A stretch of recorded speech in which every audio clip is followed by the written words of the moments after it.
ওই বন্ধুর দেওয়া ইউরোপের কোয়েল পাখি আমাকে সফলতার মুখ দেখাইছে। আজকে আমি এই কোয়েল পাখির ব্যবসা করে আমি এখন মাসে প্রায় লাখ টাকার মতো ইনকাম করতেছি। দেশি কোয়েল আর এই কোয়েলের মধ্যে পার্থক্যটা হচ্ছে কি, এই কোয়েলটা আসলে মানে উড়তে পারে না, দেশি কোয়েল উড়ে যায়। আর ওয়েটের দিক থেকে আসেন, এই কোয়েলটা আপনার 400 গ্রাম প্লাস হয়, ওরা 150 থেকে 60 গ্রাম হয়। আপনি দেখেন যদি কেউ মাংসের প্রজেক্ট করে এই কোয়েলটা নিয়ে, তখন দেখবেন আপনি যদি আপনার 4টা জাপানি কোয়েলকে ড্রেসিং করে সেল করে যে মাংস হবে, আর আমাদের এই ইউরোপিয়ান কোয়েলটা একটা ড্রেসিং করলে সেই মাংস হবে।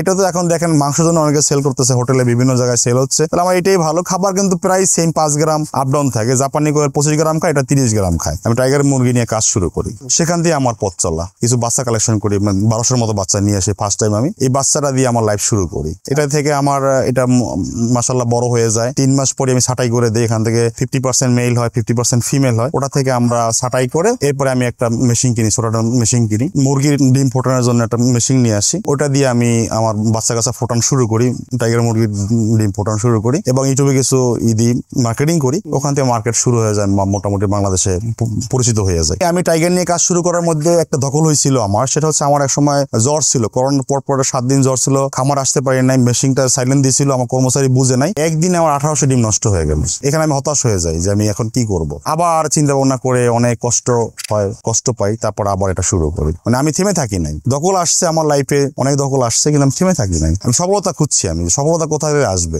এরপরে আমি পিকিং হাঁস নিয়ে কাজ করি। এরপর পিকিং দেখি, পিকিংটা আপনার 45 দিনে 3 কেজি হয়। পিকিং স্টার 13 যে হাঁসের বাচ্চাটা, এটা 45 দিনে 3 কেজি ওয়েট আসে। আমি এটা নিয়ে কাজ শুরু করি। আমি হাঁসটা শুরু করার পরে 2-3টা ব্যাচ আমি সফল হই। 2-3টা ব্যাচ ভালো করে আমি করতে থাকি। এরপরে হাঁসের তো আসলে পানি দরকার হয়। যতই আমরা বলি যে পানি ছাড়া হাঁস পালন করা যায়, কিন্তু আসলে মূলত দেখা যায় ভালো হয় না। এক্ষেত্রে আমি একটা মন্ডল বাড়িতে একটা খামার ভাড়া নেই। ওখানে আমি প্রায় 11 কাঠার মতো একটা জমি নেই। ওটার উপরে পুষ্কুনি ছিল, ওটার উপরে আমি একটা বাঁশ দিয়ে একটা খামার তৈরি করি। ওখানে আমি প্রায় 500 পিসের মতো হাঁস রেডি করি। মানে হাঁসটা প্রায় রেডি হয়ে গেছে, 2.5 কেজি প্লাস হয়ে গেল। তখনই পানিতে গ্যাস হয়ে গেল। এই গ্যাসটা উঠে আমার সমস্ত হাঁসগুলো মারা গেল। এখানে প্রায় আমার 6 থেকে 7 লক্ষ টাকার লস হয়ে গেল একটা। আসলে ওই মুহূর্তে 6 থেকে 7 লক্ষ টাকার হাঁস মারা যাওয়া একটা মুহূর্তে 2-3 দিনের ভিতর, এটা আসলে অনেক কিছু। এটা আসলে আমাকে সহ্য করার মতো ছিল না। তারপরে সহ্য করতে হবে, আল্লাহ নিয়ে গেছে, এটার দিকে তো আমার কোনো হাত নাই। তারপর চেষ্টা করে আবার ঘুরে দাঁড়াইতে হয়েছে। আমার বন্ধু উনি ইউরোপ থেকে কিছু পাখি এনে আমাকে দেওয়াতে আমি আজকে সফল। করোনার পর থেকে আমি হাঁস মুরগি করতে করতে হঠাৎ একদিন আমার বন্ধু আমাকে ইউরোপ থেকে কিছু কোয়েল পাখি এনে আমাকে গিফট করে যে, আলামিন ভাই, আমি একটা কোয়েল পাখি নিয়ে আসছি, অল্প কিছু পাখি আনছি আমি, আপনি একটু আসেন আমার খামারে দেখেন এই পাখিটা কেমন হবে, বা বাংলাদেশে এটা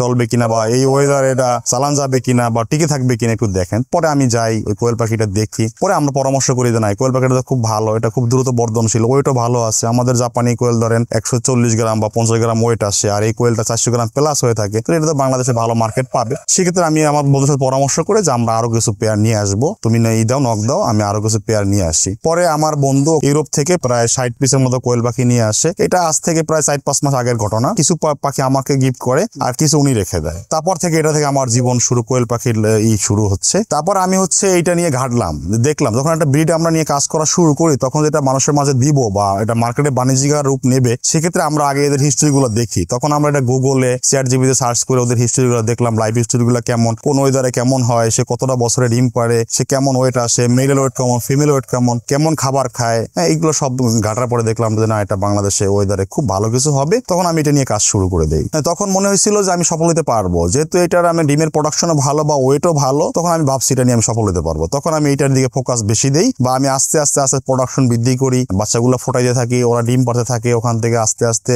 বড় করি, আবার নতুন সেট আপ দেই। আস্তে করতে করতে এখন আমার কাছে প্রায় 300 মতো পাখি হয়ে গেছে ইনশাআল্লাহ।